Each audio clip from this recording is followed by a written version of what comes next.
So, hello. Today is a really beautiful day. It's like 80 something degrees here in Chicago. I'm sitting in the garden and there's like the little water fountain there.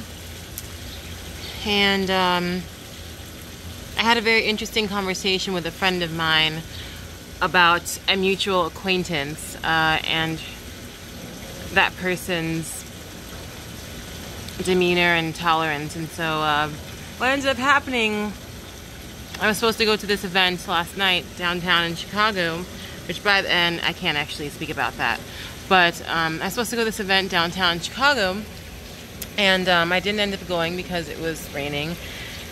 And this, good friend of mine, we talk all the time, had invited extra people to come. And I don't think that it was done intentionally. It was not done intentionally. But when you have, there are people that like, and I say acquaintances that, like for me, for example, I'm always about inclusion and unity and everybody coming together. But there are some people that that are just so, they kind of turn you off and they kind of make you feel just uncomfortable because they're judgmental. And even though they have this, maybe they have problems and you understand their background, their history and all that kind of stuff, you still feel judged by them. You still feel like they are just going to stay the way that they are. And I come from a background, like I say a lot of times, that I studied social work. I studied, learning different perspectives, seeing the holistic approach, seeing the person for who they are and not, disliking them from afar and trying to see them from up close and, get to know them and stuff. But the situation that arose yesterday was a situation where, this person came and just had this like unspoken presence of superiority, of not just superiority, but an unspoken presence of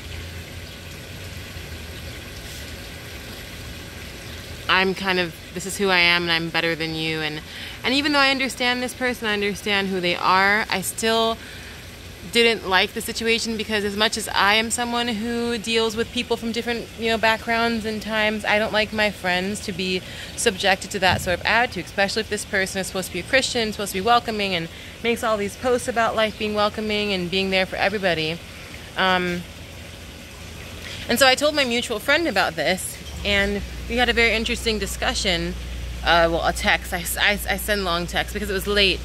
Because my friends basically said they felt very uncomfortable and they felt very, I don't want to say judged, but uncomfortable is the only word I can think of. If I find another word, in my mind, I will definitely put that in here. But there's something unspoken when it comes to discomfort. A lot of my friends that have experienced racism or discrimination or someone not liking you, it's not even about the things that people say to you directly. It's about the way they make you feel, the way that they look at you, the way that they treat you. And to my mutual friend that's listening to this, and I know I'm sending this to you specifically, you have to start, it's not an ambiguous thing. It's not an ambiguous,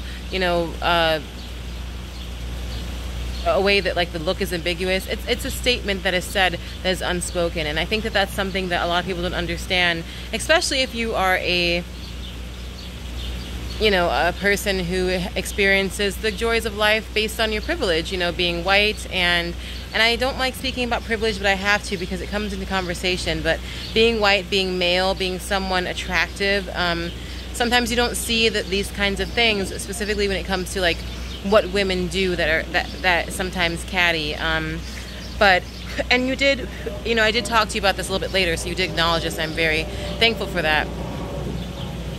When it comes to people, though, and helping them, and it was interesting because the scripture was used that Jesus sat with the sinners, and I do agree with that. I do agree that Jesus sat with the sinners, but I also know that Jesus was there for the marginalized and those who felt like outcasts and those that were thrown out by the church. And my friends that I have are not all churchy. That's why we go to this bingo place and we have drinks and we, enjoy the actual communion and community of life, where it's like we're coming together to just have fun. not, these people don't necessarily go to church. They don't have any good feelings or intention or positive, I guess, feelings towards church, because of people like this person that I was talking about that are too churchy, that use their background as an excuse to say the way they are, and then that refuse to change. And so yes, I did reach out to this person, and I have to do a better job of doing that instead of being critical. I reached out and I sent a video to them because I said directly what I felt, and it wasn't rude. It was very nice, and I felt it was very nice, and it was very honest. And you have to be honest about this, and you can't back away from the reality that some people make others uncomfortable, and it's not fair for the other people in the world who literally are just trying to be, and this uncomfortable presence just comes and naturally has this aura of superiority, and aura of like that kind of thing. I don't know how else to describe it without besides that, because that's what I saw last night, and it was horrible.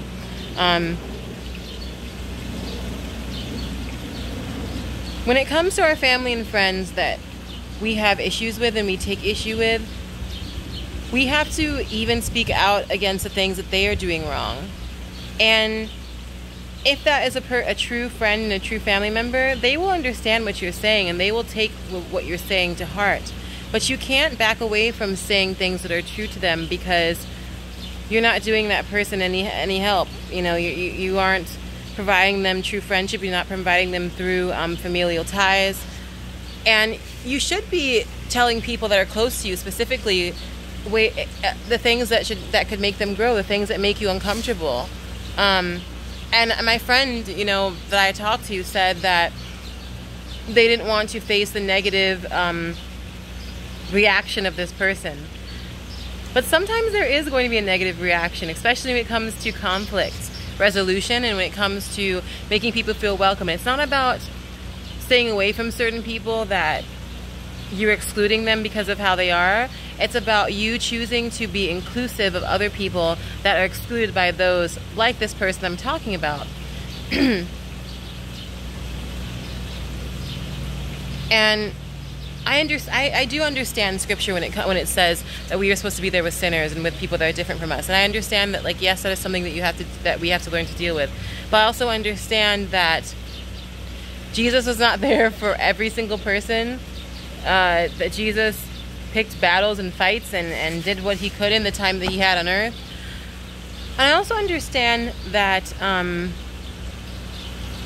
we are not supposed to be trying to change people without calling out truth, without calling out things that we see that are wrong. Because there's no way to really change someone unless you help them see where they can improve, where they can make a difference, where they can, be...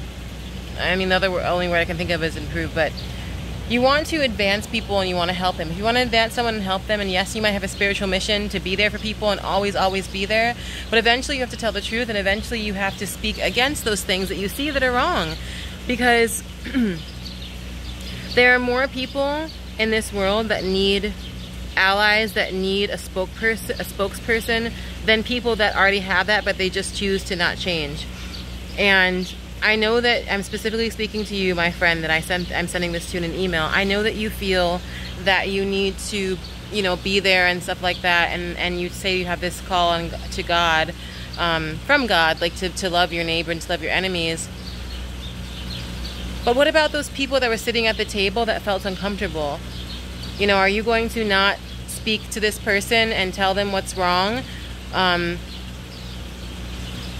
then disregard the people that are literally sitting here that you have not known, that already feel, a certain way towards church people? I'm not like criticizing, but I'm challenging you and anybody who's listening to this to really think about that question of comfort.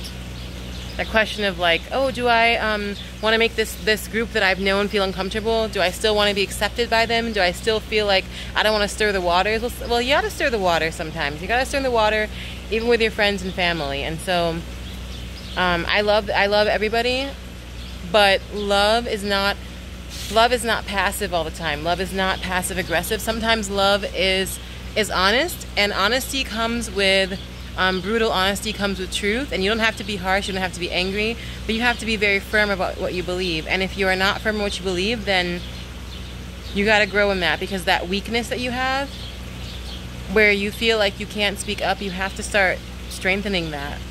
And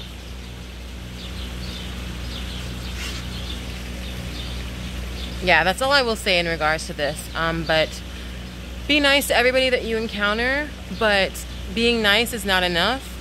You have to do something, even if it means you're walking out of situations, literally walking, just getting up and walking away from people and things that make you uncomfortable. Don't be afraid to say no to your family members and friends that make you feel pressure to stay in situations out of guilt and shame, out of, you know, wanting community and wanting to be around people all the time, wanting to be accepted. You don't have to be accepted everywhere. You can say no, and it's okay if your friends are like, well, where have you been? It's like, well, I've been with people that are actually trying to make a difference. I've been with people that don't oppress others. And there are so many people in this world to meet. Like, when I finally started to understand that I don't have to, like, stay in a certain denomination or religion with a certain group of people, I started to meet so many different people that are just so wonderful and loving and kind. And have faith that those people are going to come into your life, because they will, because like-minded people meet like-minded people. It's like positive energy meets positive energy. The energies are looking for each other to grow and experience life together. So don't be afraid of any of this. Don't be afraid to speak up against people. It's okay to stir the waters. And even with your family and friends, I know that we think that we have an obligation to our family specifically, and to our church communities and to our people. But your obligation, one, as a church member, is to call out things that you see that are wrong, and two, to help people to grow. So anyways, I hope that you all have a good day, and thanks so much. Bye-bye.